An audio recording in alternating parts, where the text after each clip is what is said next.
अवां ॾिसी रहिया आहियो KTV वर्ल्ड ऑफ न्यूज़ यानी ख़बरुनि जी दुनिया।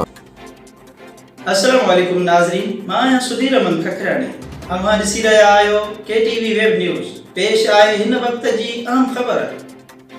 शिकारपुर में कबायली झेड़नि जे ख़ात्मे लाइ सहाफ़ियुनि, लेखकनि, सिविल सोसाइटी जे तंज़ीम JWC पारां कबायली छेड़नि खे ख़त्म करण लाइ जहाज़ चौक खां शिकारपुर प्रेस क्लब ताईं एहतिजाजी रैली कढी।